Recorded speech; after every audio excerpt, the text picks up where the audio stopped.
حضور نے ہمیں بتلایا کہ پچھلے لوگ اپنے رب کو کیسے مناتے تھے، وہ کس طرح اس کے حضور ناز عرض کرتے تھے۔ حضور نے ہمیں اللہ کو منانے کے طریقے بھی بتلائے۔ فرمایا جب ماں باپ دعا مانگیں گے اولاد کے حق میں تو وہ مان جائے گا۔ حضور علیہ السلام نے فرمایا جب مسافر دعا مانگے گا تو اللہ مان جائے گا۔ فرمایا میرے رسول کریم نے کہ جب بیمار دعا مانگے گا تو اللہ مان جائے گا۔ اور سید عالم علیہ السلام فرمانے لگے جب تمہارے ضعیف، کمزور، مجبور لوگ دعا مانگیں گے تو اللہ مان جائے گا۔ اور حضور نے فرمایا جب تم فرض ادا کر کے دعا مانگو گے تو اللہ مان جائے گا۔ اور میرے محبوب نے فرمایا جب پچھلی رات اٹھ کے تم اس کے حضور عرض کرو گے تو وہ تمہاری دعاؤں کو قبول کر لے گا، وہ تو مان جائے گا۔ اور حضور نے ہمیں دن بتائے، فرمایا جمعے والے دن مانگنا مان جائے گا، شب قدر کو مانگ لینا مان جائے گا، شب برات میں دعائیں کرنا وہ مان جائے گا، رمضان کی راتوں میں مانگنا مان جائے گا، قرآن پاک کے ختم کے موقع پر دعا کرنا مان جائے گا۔ طریقے بتلائے۔ اب یہ ہے کہ ہم نے تو مانگنا تھا نا اس کی بارگاہ میں،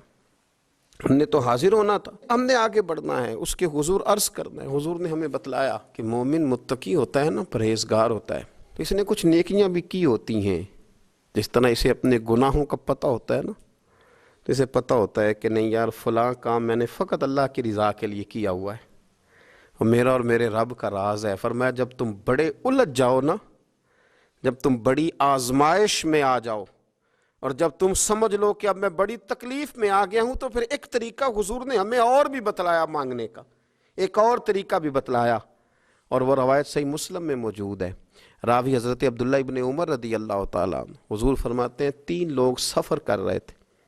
یہ آپ اندازہ فرمائیے، صحیح مسلم کی حدیث ہے، ایک یہ رنگ بھی ہے اللہ کو منانے کا، ایک یہ انداز بھی ہے اس کی بارگاہ میں گزارشات پیش کرنے کا، یہ بھی ایک طریقہ حضور نے ہمیں بتلایا۔ اگرچہ اپنی نیکیوں کو چھپانا چاہیے، نیکیاں جو چھپی ہوئی ہوتی ہیں وہ قیمتی ہوتی ہیں۔ حضرت عبداللہ ابن عمر فرمانے لگے کہ نبی پاک صلی اللہ علیہ وسلم فرماتے ہیں 3 لوگ سفر کر رہے تھے، رستے میں طوفان آ گیا، تیز بارش شروع ہو گئی،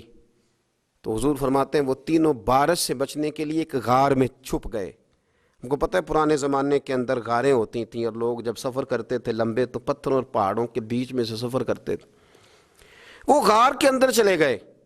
اب چونکہ طوفان بہت زیادہ تھا، جب وہ غار کے اندر چلے گئے تو اللہ کے پیارے حبیب صلی اللہ علیہ وسلم فرماتے ہیں پتھر اوپر سے لڑکتا ہوا آیا، آ کے اس نے غار کو بند کر دیا۔ اتنا تیز اور اس مضبوطی کے ساتھ وہ پتھر لگا، اور اتنا صحیح فٹ ہوا کہ اندر روشنی آنی بھی ختم ہو گئی۔ اب 3 لوگ ہیں، تھوڑی دیر تو وہ پریشان رہے کہ شاید اب کبھی بچ نہیں سکیں گے، شاید چاروں جانب اندھیرا ہی ہے اور اندھیرا ہی رہے گا، شاید یہاں سے نکلنے کے لیے اب ہمیں کوئی رستہ میسر نہیں آئے گا۔ وہ پہلے تو پریشان ہوئے، پھر کہنے لگے یار اس طرح کرو، اگر کوئی زندگی میں نیکی کی ہے نا تو ذرا اس نیکی کو یاد تو کرو، اور یاد کر کے اس مالک کے حضور عرض تو کرو، کریم ہے، کوئی آنکھو شاید من جاوے، کم تتڑی دا بن جاوے،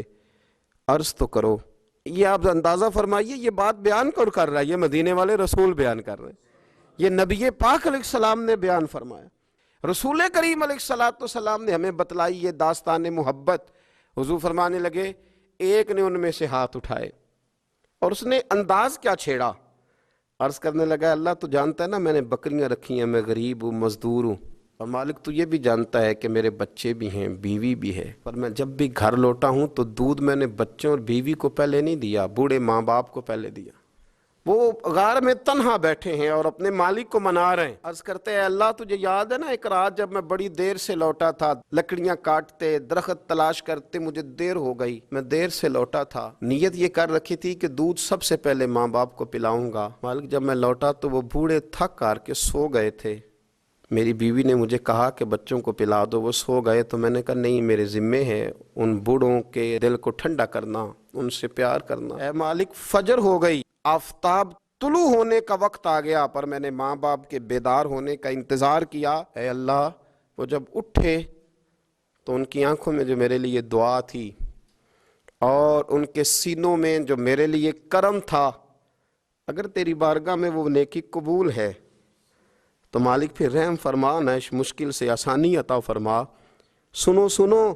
رسول کریم صلی اللہ علیہ وسلم فرماتے ہیں کہ اس بندے کی دعا مکمل ہوئی تو پتھر تھوڑا سا سرک گیا، اور اتنا سرکا کہ آسمان نظر آنے لگا۔ جس نے ماں باپ کو منایا ہے، ان سے پیار کیا ہے، پھر یہی بات وسیلہ بن جائے گی رب کے ماننے کا۔ پھر رسول کریم صلی اللہ علیہ وسلم فرمانے لگے، دوسرا بولا اور عرض کرنے لگا کہ اے اللہ، تو جانتا ہے مجھے اپنے چچا کی بیٹی بھانے لگی تھی، میں اس کی طرف رغبت کرنے لگا تھا، اور میں نے جب اس سے جا کے ارادہ کیا کہ میں تیرا طالب ہوں، تو اس نے مجھے کہا کہ پہلے 100 دینار لاؤ۔ تو اللہ، میں نے مشقت کر کے 100 دینار جمع کیے، اور جب میں پوری طرح اس پر حاوی ہو گیا، وہ میرے قبضے میں آ گئی اور گناہ کا میں نے ارادہ کر لیا، تو اس عورت کے منہ سے ایک جملہ نکلا کہ اللہ سے ڈر، اے مالک وہ میرے قبضے میں تھی، اے اللہ میں گناہ پر قادر تھا، میں چاہتا تو گناہ کر لیتا، لیکن جب اس نے تیرا نام لے کے کہا نا کہ اللہ سے ڈر، اللہ میں ڈر گیا، میں اسے چھوڑ کے آ گیا۔ اگر تجھے یہ بات پسند ہے تو پھر نکال دینا اس مشکل سے، پھر کر دینا کرم۔ اللہ میری بھی تو چڑھتی جوانی تھی نا، میں بھی تو سب کچھ کر سکتا تھا، پر تیرے لیے، تیری خاطر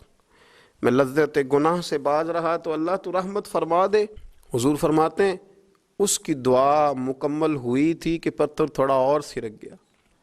پھر تیسرا بولا، اور اس نے بول کے کہا، اے اللہ، ایک مزدور کو، ایک دیہڑی دار کو، ایک غریب کو میں نے کام پہ رکھا ہوا تھا، یہ تیرا اور میرا راز ہے اللہ۔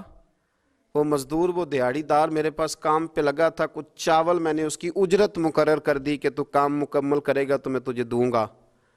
اور جب اجرت لینے کا وقت آیا تو وہ بگڑ کر ناراض ہو کر چلا گیا، میں اسے ڈھونڈتا رہا، وہ مجھے ملا نہیں، میں نے اس کے چاولوں کی قیمت کاروبار میں انویسٹ کر دی، اس کا تھوڑا سا سرمایہ پر میں نے کھایا نہیں، پھر وہ مجھ سے میں کاروبار کرتا رہا، اور اتنا کاروبار کیا کہ بہت ساری گائیں اور ان کے چرواہے تیار ہو گئے، وہ سالوں کے بعد لوٹا، میں نے اس غریب کا مال کھایا نہیں بلکہ بڑھایا، محفوظ کر کے رکھا، وہ سالوں کے بعد لوٹا اور کہنے لگا میرا مال، تو میں نے کہا وہ ساری گائیں تیری ہیں، وہ چرواہا تیرا ہے، یہ سارا کچھ تیرا ہے۔ تو کہنے لگا تو مجھ سے مذاق کرتا ہے، میں غریب کہاں اور اتنی بڑی گائیں کہاں، تو مذاق کرتا ہے؟ تو میں نے کہا مذاق نہیں، میں نے اپنے رب سے ڈر کے تیرے مال کی حفاظت کی، یہ تیرا ہے۔ اے اللہ، میں کھا بھی تو سکتا تھا نا، پر تجھ سے ڈر کر میں نے وہ سارا محفوظ رکھا۔ اللہ اگر تجھے میری یہ ادا پسند ہے تو پھر آج مان جانا، آج راضی ہو جا۔ اللہ کے رسول فرماتے ہیں اس کی دعا مکمل ہوئی تھی کہ پتھر لڑکا اور ان کے لیے رستہ بن گیا، وہ باہر آ گئے۔ تو حضور نے ہمیں بتلایا کہ وہ تمہاری نیکیاں جو چھپی ہوئی ہیں، وہ تمہاری نیکیاں جو تم نے خالص اللہ کی رضا کے لیے کی ہیں، ان نیکیوں، ان اعمال کا وسیلہ بھی تمہارے رب کے ماننے کا ذریعہ بن جائے گا۔ اس کو منایا جائے، اس کے حضور حاضری دی جائے، اس سے بخشش کا سوال کیا جائے، اس کی بارگاہ میں یہ گزارش کی جائے کہ اللہ غریبوں، مجبوروں، کمزوروں اور ان لوگوں کے صدقے جو اللہ رستہ دیکھ رہے ہیں کہ رستہ کب کھلے گا، جو تیری بارگاہ کرم کے سوالی ہیں، ان کے صدقے تو رحم فرما، تو کرم فرما۔